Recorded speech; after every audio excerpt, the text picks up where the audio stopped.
sheketele baboria, rabadorobo seketele brosnde, rabadalaba sheketele baboria, raundele brasndele bakabaria babaria, rado sheketele babroskotoria.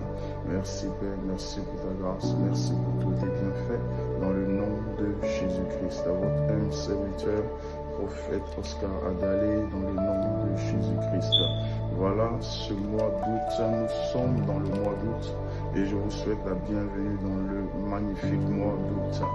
J'aimerais partager avec vous la pensée du Seigneur, mais bien avant cela, je voudrais vous remercier de votre inscription ou bien de vos inscriptions sur Heaven News. Merci de continuer à souscrire sur Heaven News et que la grâce du Seigneur vous bénisse, qu'elle vous localise et qu'elle vous garde dans le nom de Jésus-Christ.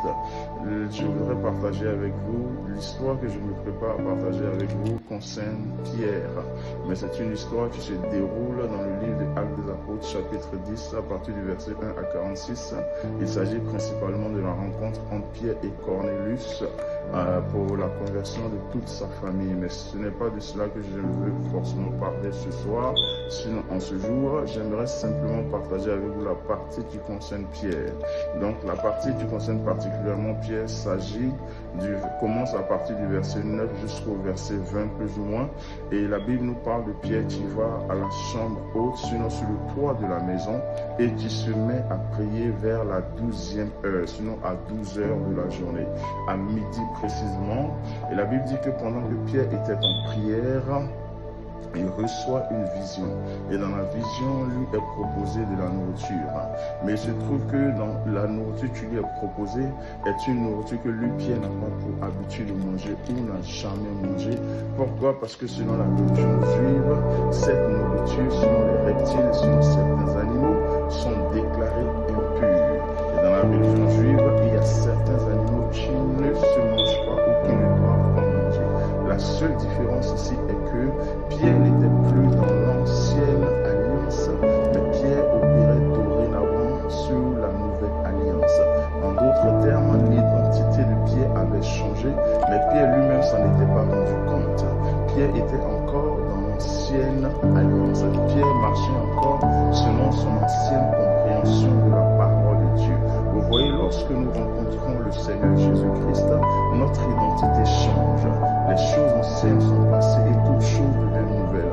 Nous devenons donc une nouvelle créature qui marche selon les nouveaux principes de la parole de Dieu. Vous voyez ce que Dieu est en train de dire à Pierre ici, c'est que tant que ta mentalité n'a pas changé, tant que tu n'as pas ajusté ton paradigme, il te sera impossible d'opérer, sinon d'expérimenter les choses que l'Éternel a préparées dans sa nouvelle dimension, sinon dans la nouvelle alliance. Donc pour toi et moi, enfants de Dieu, qui avons accepté Jésus-Christ comme notre Seigneur et Sauveur personnel, la clé qui déclenche les miracles de Dieu, c'est le changement de notre mentalité. Il nous faut et il est impératif que nous puissions shifter notre paradigme dans la nouvelle identité qui est la nôtre en Jésus-Christ. Nous sommes de nouvelles créatures. Les choses anciennes sont passées et toutes choses ont été faites nouvelles. Nous ne sommes plus sous une alliance quelconque de malédiction.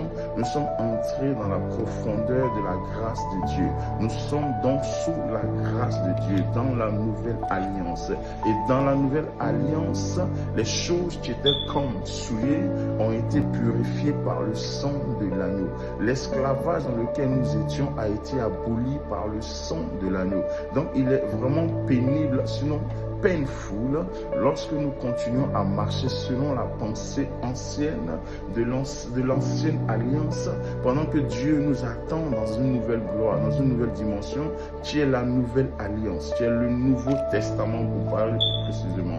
Donc en ce mois d'août, ce que Dieu est en train de dire, c'est que toi et moi, pour entrer dans ce que Dieu a préparé pour nous dans ce mois d'août, il est important que notre mentalité soit ajustée. Il est important que notre intelligence soit renouvelée dans les choses du Seigneur. Frères et sœurs, ce mois d'août, selon la pensée de Dieu, est un mois du surnaturel. C'est un mois dans lequel la direction du Saint-Esprit ne souffrira d'aucune ambiguïté. La clarté te sera partagé. Tu entendras le Saint-Esprit avec clarté et précision. Tu feras les bons choix dans ce mois d'août. Tu poseras tes pieds au bon endroit parce que tu seras complètement guidé par le Saint-Esprit. C'est exactement ce qui est arrivé à Pierre. Lorsqu'il a accepté de changer sa mentalité, les exploits ont commencé dans la vie de Pierre. Que Dieu te bénisse.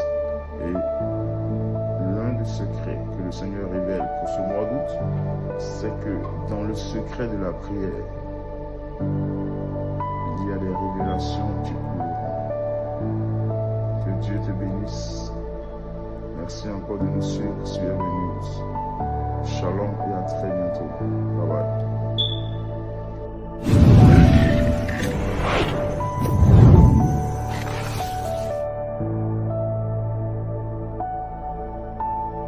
Thank you.